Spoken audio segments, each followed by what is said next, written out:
The Schoolmistress by Anton Pavlovich Chekhov. At 8:30 they drove out of the town. The highroad was dry, a lovely April sun was shining warmly, but the snow was still lying in the ditches, and in the woods winter dark long and spiteful was hardly over spring, had come all of a sudden. But neither the warmth nor the languid transparent woods, warmed by the breath of spring, nor the black flocks of birds flying over the huge puddles that were like lakes, nor the marvelous fathomless sky, into which it seemed one would have gone away so joyfully presented anything new or interesting to Marya Vassilievna, who was sitting in the cart. For 13 years she had been schoolmistress, and there was no reckoning how many times during all those years she had been to the town for her salary, and whether it were spring as now or a rainy autumn evening or winter, it was all the same to her, and she always invariably longed for one thing, only to get to the end of her journey as quickly as could be. She felt as though she had been living in that part of the country for ages and ages, for 100 years, and it seemed to her that she knew every stone, every tree on the road from the town to her school. Her past was here, her present was here, and she could imagine no other future than the school, the road to the town and back again, and again the school, and again the road. She had got out of the habit of thinking of her past before she became a schoolmistress, and had almost forgotten it. She had once had a father and mother. They had lived in Moscow in a big flat near the Red Gate. But of all that life, there was left in her memory only something vague and fluid like a dream. Her father had died when she was 10 years old, and her mother had died soon after. She had a brother, an officer. At first, they used to write to each other. Then her brother had given up answering her letters. He had got out of the way of writing of her old belongings. All that was left was a photograph of her mother. But it had grown dim from the dampness of the school, and now nothing could be seen but the hair and the eyebrows. When they had driven a couple of miles, old Semyon, who was driving, turned round and said, "They have caught a government clerk in the town. They have taken him away. The story is that with some Germans he killed Alexeyev, the mayor in Moscow." "Who told you that?" "They were reading it in the paper, in Ivan Ionov's tavern." And again they were silent for a long time. Marya Vassilievna thought of her school, of the examination that was coming soon, and of the girl and 4 boys she was sending up for it. And just as she was thinking about the examination, she was overtaken by a neighboring landowner called Hanov, in a carriage with 4 horses, the very man who had been examiner in her school the year before. When he came up to her, he recognized her and bowed. "Good morning," he said to her. "You are driving home, I suppose." This Hanov, a man of 40 with a listless expression and a face that showed signs of wear, was beginning to look old, but was still handsome and admired by women. He lived in his big homestead alone, and was not in the service, and people used to say of him that he did nothing at home but walk up and down the room whistling or play chess with his old footman. People said, too, that he drank heavily, and indeed at the examination, the year before, the very papers he brought with him smelt of wine and scent. He had been dressed all in new clothes on that occasion, and Marya Vassilievna thought him very attractive, and all the while she sat beside him, she had felt embarrassed. She was accustomed to see frigid and sensible examiners at the school, while this one did not remember a single prayer or know what to ask questions about, and was exceedingly courteous and delicate, giving nothing but the highest marks. "I am going to visit Bakvist," he went on, addressing Marya Vassilievna, "but I am told he is not at home." They turned off the highroad into a byroad to the village, Hanov leading the way, and Semyon following. The 4 horses moved at a walking pace, with effort dragging the heavy carriage through the mud. Semyon tacked from side to side, keeping to the edge of the road at one time, through a snowdrift at another, through a pool, often jumping out of the cart, and helping the horse. Marya Vassilievna was still thinking about the school, wondering whether the arithmetic questions at the examination would be difficult or easy, and she felt annoyed with the Zemstvo board, at which she had found no one the day before. How unbusinesslike here she had been asking them for the last 2 years to dismiss the watchman who did nothing, was rude to her and hit the schoolboys, but no one paid any attention. It was hard to find the president at the office, and when one did find him, he would say with tears in his eyes that he hadn't a moment to spare. The inspector visited the school at most once in 3 years, and knew nothing whatever about his work, as he had been in the excise duties department and had received the post of school inspector through influence. The school council met very rarely, and there was no knowing where it met. The school guardian was an almost illiterate peasant, the head of a tanning business, unintelligent, rude, and a great friend of the watchman's. And goodness knows, to whom she could appeal with complaints or inquiries. He really is handsome, she thought, glancing at Hanov. The road grew worse, and worse. They drove into the wood here. There was no room to turn round. The wheels sank deeply in water, splashed, and gurgled through them, and sharp twigs struck them in the face.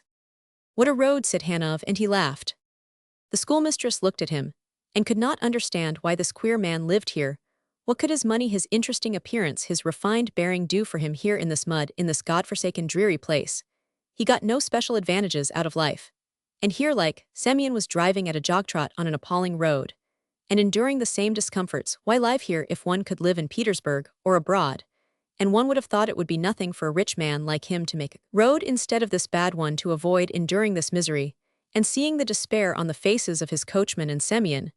But he only laughed and apparently did not mind, and wanted no better life. He was kind, soft, naive, and he did not understand this coarse life. Just as at the examination he did not know the prayers, he subscribed nothing to the schools but globes, and genuinely regarded himself as a useful person and a prominent worker in the cause of popular education. And what use were his globes here? Hold on, Vassilievna, said Semyon.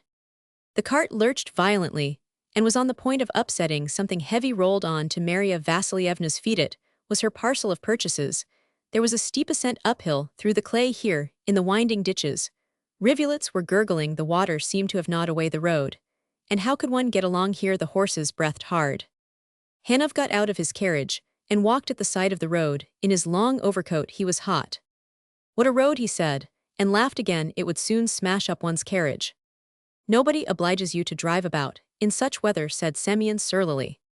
You should stay at home. I am dull at home, grandfather. I don't like staying at home. Beside old Semyon he looked graceful and vigorous, but yet in his walk there was something just perceptible which betrayed in him a being already touched by decay, weak, and on the road to ruin.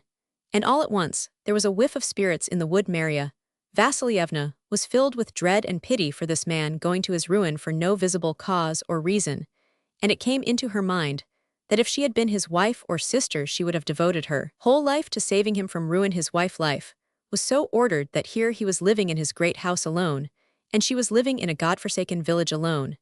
And yet for some reason, the mere thought that he and she might be close to one another, and equal, seemed impossible and absurd. In reality life was arranged, and human relations were complicated so utterly beyond all understanding, that when one thought about it, one felt uncanny and one's heart sank.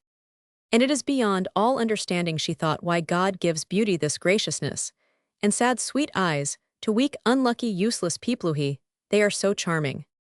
Here we must turn off to the right, said Hanov, getting into his carriage. Goodby, I wish you all things good. And again she thought of her pupils, of the examination, of the watchman, of the school council, and when the wind brought the sound of the retreating carriage, these thoughts were mingled with others. She longed to think of beautiful eyes, of love, of the happiness which would never be. His wife. It was cold in the morning. There was no one to heat the stove. The watchman disappeared. The children came in as soon as it was light, bringing in snow and mud, and making a noise. It was all so inconvenient, so comfortless. Her abode consisted of one little room, and the kitchen close by. Her head ached every day after her work, and after dinner she had heartburn. She had to collect money from the schoolchildren for wood and for the watchman, and to give it to the school guardian, and then to entreat him, that overworked, insolent peasant, for God's sake to send her wood.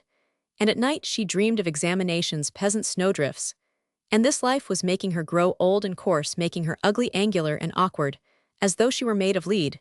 She was always afraid, and she would get up from her seat and not venture to sit down in the presence of a member of the Zemstvo or the school guardian. And she used formal, deferential expressions when she spoke of any one of them, and no one thought her attractive, and life was passing drearily, without affection, without friendly sympathy, without interesting acquaintances. How awful it would have been in her position if she had fallen in love. Hold on, Vassilievna. Again a sharp ascent uphill. She had become a schoolmistress from necessity, without feeling any vocation for it, and she had never thought of a vocation of serving the cause of enlightenment. And it always seemed to her that what was most important in her work was not the children nor enlightenment, but the examinations. And what time had she for thinking of vocation, of serving the cause of enlightenment? Teachers, badly paid doctors, and their assistants, with their terribly hard work, have not even the comfort of thinking that they are serving an idea or the people as their heads are always stuffed with thoughts of their daily bread of wood, for the fire of bad roads of illnesses. It is a hard-working and uninteresting life, and only silent patient cart horses, like Mary Vassilievna, could put up with it for long. The lively, nervous, impressionable people who talked about vocation and serving the idea were soon weary of it and gave up the work. Semyon kept picking out the driest and shortest way, first by a meadow, then by the backs of the village huts. But in one place, the peasants would not let them pass. In another, it was the priest's land, and they could not cross it. In another, Ivan Ionov had bought a plot from the landowner and had dug a ditch round it. They kept having to turn back. They reached Nizhny Gorodistch, near the tavern on the dung-strewn earth, where the snow was still lying. There stood wagons that had brought great bottles of crude sulfuric acid. There were a great many people in the tavern, all drivers, and there was a smell of vodka, tobacco, and sheepskins. There was a loud noise of conversation, and the banging of the swing door through the wall. Without ceasing for a moment came the sound of a concertina being played in the shop. Maria Vassilievna sat down and drank some tea, while at the next table, peasants were drinking vodka and beer, perspiring from the tea they had just swallowed, and the stifling fumes of the tavern. "I say," Kuzma voices kept shouting in confusion. "What there? The Lord bless us, Ivan Dementievich, I can tell you that. Look out, old man." A little pock-marked man with a black beard, who was quite drunk, was suddenly surprised by something and began using bad language. "What are you swearing at? You there?" Semyon, who was sitting some way off, responded angrily. "Don't you see the young lady?" "The young lady," someone mimicked in another corner. "Swinish crow." "We meant nothing," said the little man in confusion. "I beg your pardon, we pay with our money. And the young lady with hers." "Good morning." "Good morning," answered the schoolmistress. "And we thank you most feelingly." Maria Vassilievna drank her tea with satisfaction, and she too began turning red like the peasants, and fell to thinking again about firewood, about the watchman. "Stay, old man," she heard from the next table. "It's the schoolmistress from Vyazovye. We know her, she's a good young lady." "She's all right." The swing door was continually banging, some coming and others going out. Maria Vassilievna sat on thinking all the time of the same things, while the concertina went on playing and playing. The patches of sunshine had been on the floor, then they passed to the counter, to the wall, and disappeared altogether. So by the sun it was past midday. The peasants at the next table were getting ready to go. The little man somewhat unsteadily went up to Maria Vassilievna and held out his hand to her. Following his example, the others shook hands too at parting and went out one after another, and the swing door squeaked and slammed 9 times. "Vassilievna, get ready," Semyon called to her. They set off, and again they went at a walking pace. "A little while back they were building a school here in their Nizhny Gorodistch," said Semyon, turning round. "It was a wicked thing that was done." "Why, what?" "They say the president put 1,000 in his pocket, and the school guardian another 1,000 in his, and the teacher 500. The whole school only cost 1,000. It's wrong to slander people, grandfather. That's all nonsense." "I don't know, I only tell you what folks say." But it was clear that Semyon did not believe the schoolmistress. The peasants did not believe her. They always thought she received too large a salary. 21 rubles a month. 5 would have been enough. And that of the money that she collected from the children for the firewood, and the watchman the greater part she kept for herself. The guardian thought the same as the peasants, and he himself made a profit off the firewood, and received payments from the peasants for being a guardian without the knowledge of the authorities. The forest, thank God, was behind them, and now it would be flat open ground all the way to Vyazovye, and there was not far to go now. They had to cross the river, and then the railway line, and then Vyazovye was in sight. "Where are you driving, Maria Vassilievna?" asked Semyon. "Take the road to the right to the bridge." "Why, we can go this way as well, it's not deep enough to matter. Mind you don't drown the horse." "What?" "Look, Hanov is driving to the bridge," said Maria Vassilievna, seeing the 4 horses far away to the right. "It is he, I think." "It is so. He didn't find Bakvist at home. What a pig-headed fellow he is. Lord have mercy upon us, he's driven over there. And what for? It's fully 2 miles nearer this way." They reached the river in the summer. It was a little stream easily crossed by wading. It usually dried up in August. But now, after the spring floods, it was a river 40 feet in breadth, rapid, muddy and cold on the bank, and right up to the water there were fresh tracks of wheels, so it had been crossed here. "Go on," shouted Semyon angrily, and anxiously tugging violently at the reins, and jerking his elbows as a bird does its wings go on. The horse went on into the water up to his belly and stopped, but at once went on again with an effort, and Marya Vasilievna was aware of a keen chilliness in her feet. Go on, she too shouted, getting up. Go on. They got out on the bank. Nice mess it is, Lord have mercy upon us, muttered Semyon, setting straight the harness. It's a perfect plague with this zemstvo. Her shoes and goloshes were full of water, the lower part of her dress, and of her coat, and one sleeve were wet, and dripping the sugar and flour had got wet, and that was worst of all, and Marya Vasilievna could only clasp her hands in despair and say, "Oh, Semyon, Semyon, how tiresome you are really." The barrier was down at the railway crossing. A train was coming out of the station. Marya Vasilievna stood at the crossing waiting till it should pass, and shivering all over with cold. Vyazovye was in sight now, and the school with the green roof, and the church with its crosses flashing in the evening sun, and the station windows flashed too, and a pink smoke rose from the engine, and it seemed to her that everything was trembling with cold. Here was the train, the windows reflected the gleaming light, like the crosses on the church. It made her eyes ache to look at them on the little platform between two first-class carriages. A lady was standing, and Marya Vasilievna glanced at her. As she passed her mother, what a resemblance her mother had had, just such luxuriant hair, just such a brow and bend of the head. And with amazing distinctness, for the first time in those 13 years, there rose before her mind a vivid picture of her mother, her father, her brother, their flat in Moscow, the aquarium with little fish, everything to the tiniest detail. She heard the sound of the piano, her father's voice. She felt, as she had been then, young, good-looking, well-dressed, in a bright, warm room among her own people. A feeling of joy and happiness suddenly came over her. She pressed her hands to her temples in an ecstasy, and called softly, beseechingly, "Mother!" And she began crying. She did not know why. Just at that instant Hanov drove up with his team of 4 horses, and seeing him she imagined happiness such as she had never had, and smiled, and nodded to him as an equal and a friend. And it seemed to her that her happiness, her triumph, was glowing in the sky, and on all sides, in the windows and on the trees. Her father and mother had never died. She had never been a schoolmistress. It was a long, tedious, strange dream, and now she had awakened. "Vasilievna, get in." And at once it all vanished. The barrier was slowly raised. Marya Vasilievna, shivering and numb with cold, got into the cart.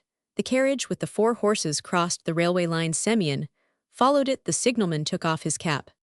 "And here is Vyazovye. Here we are."